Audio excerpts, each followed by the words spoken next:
अभी हम लोग प्रश्नकाल का बहिष्कार किए हैं। बहिष्कार क्यों किए ये जानिए। कब्रिस्तान की घेराबंदी बिहार में हम लोग 5 साल से प्रश्न ला रहे हैं। माननीय मंत्री जी का एक ही जवाब आता है कि संवेदनशील सूची में नहीं है और संवेदनशील सूची डीएम एसपी बनाते हैं। हम लोग ये जानना चाह रहे हैं कि 7 साल में डीएम एसपी ने कब बिहार के संवेदनशील सूची बनाया है। दूसरा, जो माननीय विधायक भी अनुशंसा कर सकते हैं, मंत्री जी सरकार का जवाब आता है 7 साल से हम लोग जहां 5000 हिंदू की आबादी है और 500 मात्र मुसलमान की आबादी है और वहाँ कब्रिस्तान है, इतना सेंसिटिव संवेदनशील कब्रिस्तान है, उसका भी घेराबंदी नहीं हो रहा है। 7 साल से तो हम 10 प्रश्न किए हैं। हौजकीपुर, जफरा, यानी जहाँ की 6-6 हज़ार हिंदू है, 200 मुसलमान है और वहाँ कब्रिस्तान 4 कट्ठे 5 कट्ठे के है। आए दिन विवाद होता है और सरकार 7 साल से एक ही जवाब देती है, कब्रिस्तान संवेदनशील सूची में नहीं है। डीएम एसपी इसकी बैठक करेंगे। हम लोग जानना चाहते हैं डीएम एसपी 7 साल में कब बैठक किया है, ये जानकारी दीजिए।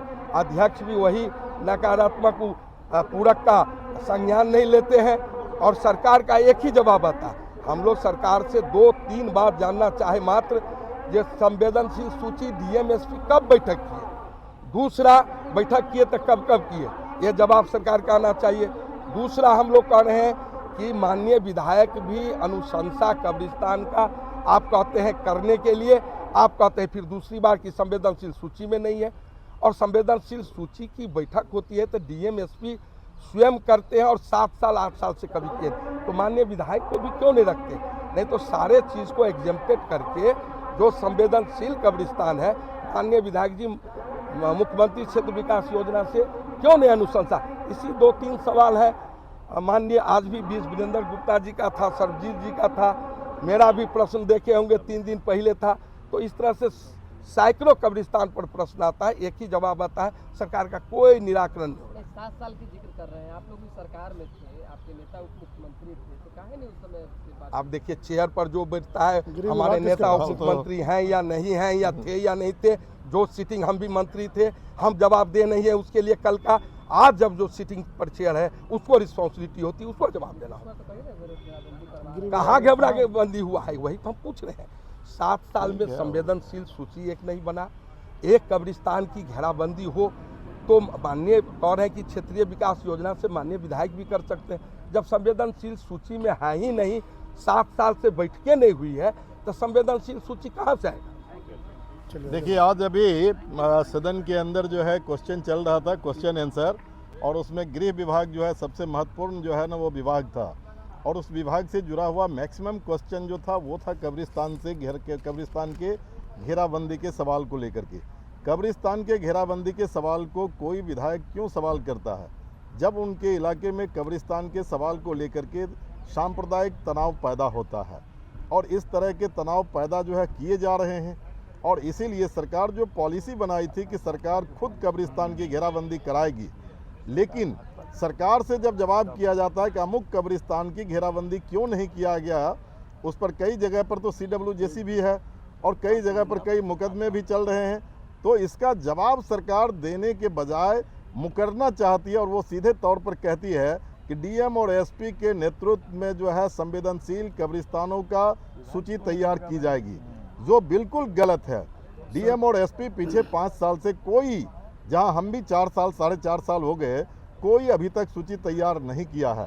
और अगर तैयार भी करती है तो मोटे तौर पर हम आपको कहना चाहते हैं कि सीधी तौर पर मेरा आरोप है कि इस तरह के सूची को तैयार करने में सरकार को सीधे जवाब देना चाहिए था कि इसमें विधायक को सूची तैयार करने में शामिल करे। यह जवाब देने के बजाय सरकार मुकरती है, भागती है, और मैं साफ तौर पर कह रहा हूं कि इस तरह के सवाल लाने से, सरकार के मुकरने से सांप्रदायिक तनाव और बढ़ेंगे, और इसको बढ़ाने की पूरी जिम्मेदारी भाजपा सरकार की होगी, एनडीए सरकार की होगी, और इसीलिए अभी सदन का बायकॉट हम लोगों ने किया था। वीरेंद्र जी का क्वेश्चन था, इनका आप सुनिए। आज हमारा एक बिहार विधानसभा से प्रश्न था सरकार से कि हमारे यहाँ 2 कब्रिस्तान हैं, पश्चिम चंपारण जिले का मैनाटांड प्रखंड और उसका एक लक्ष्मीपुर कब्रिस्तान है और एक नगरदेही कब्रिस्तान है। पिछले साल वहाँ 100 दफनाने को लेकर के भी विवाद हुआ था और ज़मीन का मामला वहाँ बना रहता है। इस सवाल को लेकर के हाई कोर्ट तक मुकदमे चले और हाई कोर्ट ने फिर उसको जिला प्रशासन के पास भेज दिया है। और इस स्थिति में ये सरकार जो कह रही है कि हम जो है कब्रिस्तानों की घेराबंदी के मामले में जो जिला के एसपी और डीएम की जो कमेटी है वो जो आपको तय करती है उसके आधार पर करते हैं। तो हमने इस सवाल किया सीधे तौर पे कि भाई आप डीएम और एसपी जो हैं, जो मुकदमे किसी कब्रिस्तान को लेकर के हुए, जो विवाद हुए, उसको उस कब्रिस्तान को क्यों नहीं संवेदनशील मानते हैं डीएम और एसपी, उसकी कमेटी क्यों नहीं मानती है? और यदि वो लोग नहीं कर रहे हैं तो सरकार उनको निर्देशित करे, लेकिन सरकार उनको निर्देशित नहीं कर रही है। लग रहा है कि डीएम और एसपी ही सरकार से ऊपर हो गए हैं। तो असल में सरकार की मंशा है कि जो बीजेपी का एजेंडा है वो लागू कर रहे हैं पूरे बिहार में, और नफरत की जो राजनीति है वो गांव-गांव में नफरत की राजनीति कैसे हो, इसके लिए वो तमाम कब्रिस्तानों की घेरेबंदी की सूची नहीं बना रहे हैं और इस पर कोई सरकार की कार्रवाई नहीं है। और बिहार विधानसभा में जितने तरह के सवाल आते हैं कब्रिस्तान की घेराबंदी के संबंध में, सरकार का एक ही रटा रटाया जवाब है कि डीएम और एसपी की ये कमेटी करती है और उस कमेटी की जो सूची बनती है उस सूची में ये कब्रिस्तान नहीं है, इसलिए नहीं होगा।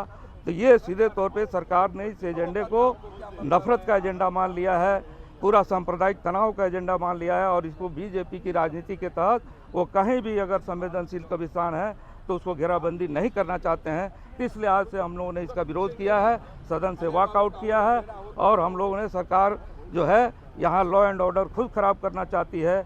आपने होली के समय में देखा कि कैसे 25 से ज़्यादा मौतें हुई है विवादों में।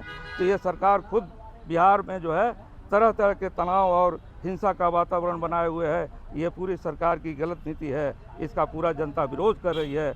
आज हम लोग भी सदन से सांप्रदायिक जो उसकी नफरत की राजनीति है उसका हमने विरोध किया और कब्रिस्तानों की घेराबंदी की सूची में इस कब्रिस्तानों को शामिल किया जाए, हम लोग ये मांग कर रहे हैं।